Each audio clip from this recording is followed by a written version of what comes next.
Hola a todos en el ABC Jurídico, soy Raúl Guzmán y el día de hoy, 19 de agosto de 2020, continuaremos con el Club de Lectura. Hoy les traigo el cuento de la dama o el tigre, y antes de iniciar les pregunto, ¿qué pesa más, el amor o los celos? Cuando finalice la lectura sabrán el porqué de esta pregunta. Sin más, iniciemos. La dama o el tigre, de Frank R. Stockton.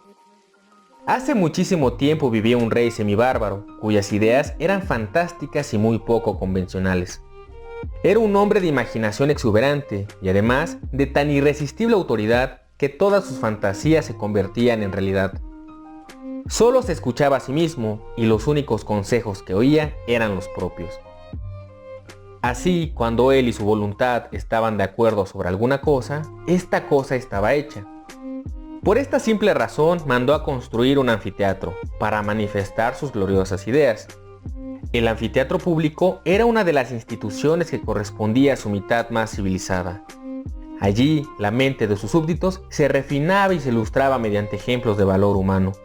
Pero incluso en aquel lugar aparecían sus ideas bárbaras y exuberantes. El amplio circo, con sus galerías circulares, sus misteriosas bóvedas y sus pasajes secretos, era un recinto de la justicia, donde se castigaba el crimen o se recompensaba la virtud, por la simple decisión de un imparcial e incorruptible azar.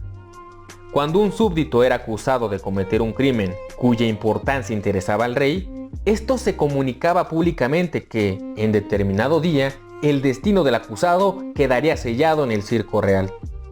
Una vez que todo el pueblo se reunía en las galerías y que el rey, rodeado de su corte, se sentaba en su elevado sitial a un costado de la arena, aquel hacía una señal.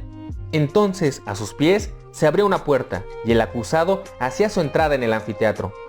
Frente al acusado, al otro lado del recinto, había dos puertas contiguas exactamente iguales. El deber y privilegio de la persona juzgada consistía en acercarse a una de estas puertas y abrir una de ellas. El acusado podía abrir la que quisiera, sin más guía o influencia que el ya mencionado azar, imparcial e incorruptible. Pero al abrir una de aquellas puertas idénticas salió un tigre hambriento, el más cruel y feroz que se pudiera conseguir. La fiera saltaba inmediatamente sobre el acusado y lo desgarraba en muchos pedazos como castigo de su culpa. De este modo, la causa criminal había quedado decidida y en ese preciso instante sonaban unas dolientes campanas de hierro y todos los presentes, con las cabezas inclinadas y los corazones rotos, retomaban lentamente el camino de su hogar, condoliéndose de que una persona hubiera merecido ese horrible final. Ahora, si el acusado abría la otra puerta, de ella salía una gentil dama, elegida entre todos los súbditos femeninos del rey como la más adecuada a la edad y al estado del acusado. En recompensa a su inocencia, el acusado era desposado con ella al instante. Como en el otro caso, el cumplimiento era inmediato y en la misma arena. Debajo del rey se abrió otra puerta, y un ministro, seguido de un séquito de coristas y de doncellas que tocaban alegres melodías en cuernos dorados, mientras bailaban una danza nupcial, avanzaban hasta el lugar donde esperaba la pareja, uno junto al otro, y la ceremonia se cumplía con rapidez y alegría. Este era el método que seguía el rey para administrar justicia. Su perfecta ecuanimidad era obvia. El criminal no podía saber en cuál de las puertas lo esperaba la dama. Abría la que él quería, sin imaginarse siquiera si en el próximo instante sería devorado o desposado. En algunos casos, el tigre salía por la puerta de la derecha y en otros por la de la izquierda. No solo eran ecuánimes las decisiones del tribunal, sino que además eran muy precisas. Si el acusado era culpable, su castigo era inmediato. Si era inocente, se le recompensaba en el acto, quisiera o no quisiera. Este rey semibárbaro tenía una hermosa hija, tan floreciente como sus más desbordantes fantasías, y cuyo espíritu era tan apasionado e imperioso como el suyo. Como es costumbre en estos casos, el rey la amaba más que a toda la humanidad. Ahora bien, entre sus cortesanos había un joven que poseía esa pureza de sangre y esa pobreza de estado comunes a todos los héroes convencionales de las historias románticas que se enamoran de las princesas reales. La princesa estaba muy contenta con su enamorado, porque era bien parecido y valiente hasta un grado inigualable en todo el reino.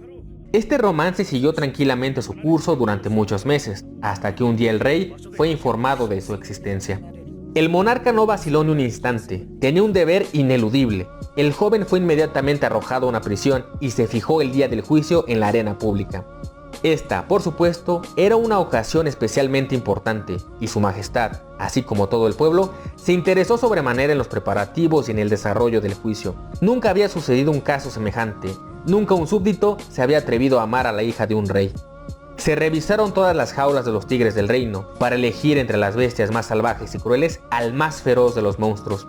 Los jueces más competentes examinaron a las doncellas jóvenes y hermosas de todo el país para proporcionar al joven una novia apropiada, en caso de que el azar no le otorgara un destino diferente.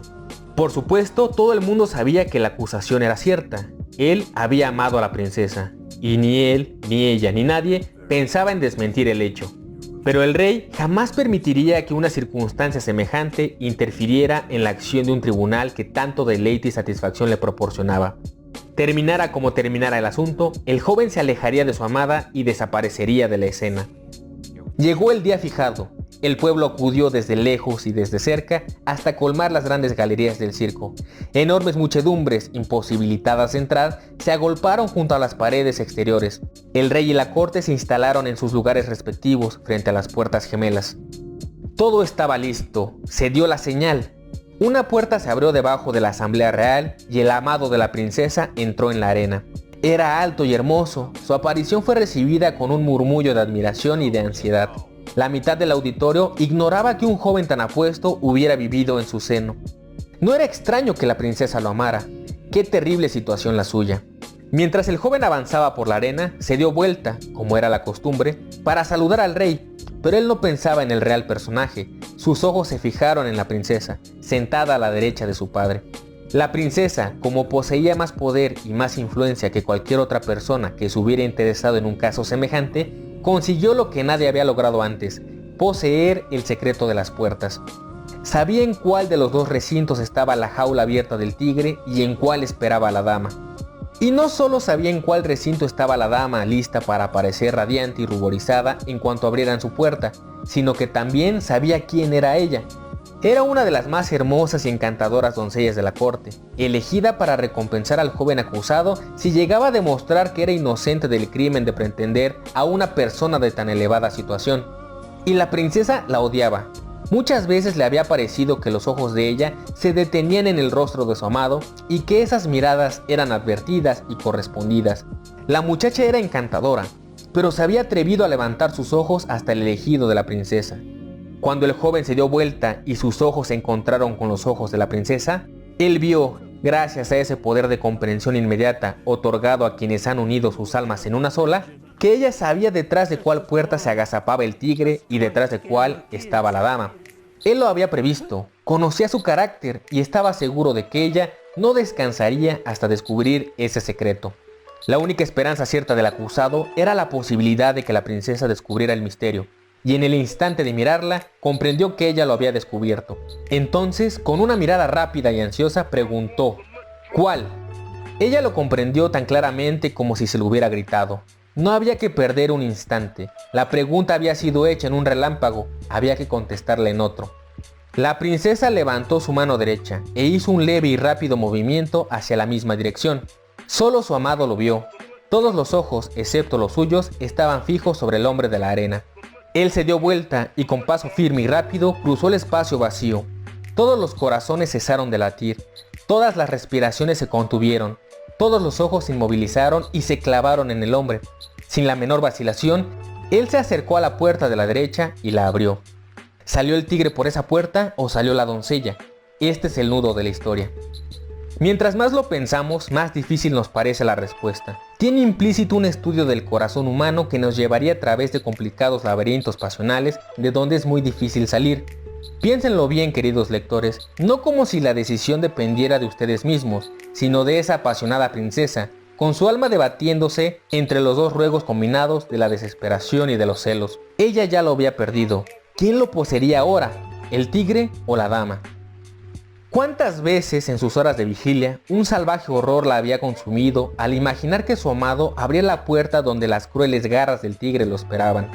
Pero ¿cuántas veces más en esas mismas horas de vigilia había soñado, casi vivido, que su amado se encontraba en la otra puerta con la doncella que ella odiaba?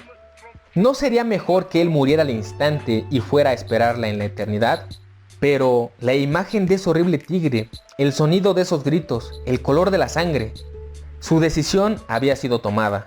La princesa señaló la puerta de la derecha. Este asunto de su decisión no puede ser encarado con ninguna ligereza, y no tengo la pretensión de considerarme capaz de resolverlo, y por lo tanto lo dejo en las manos de los lectores. ¿Quién salió por la puerta? ¿La dama o el tigre? Si llegaron hasta el final, me gustaría saber su respuesta. Yo me inclino por el tigre. Hasta aquí la lectura, nos vemos la siguiente semana. Hasta la próxima.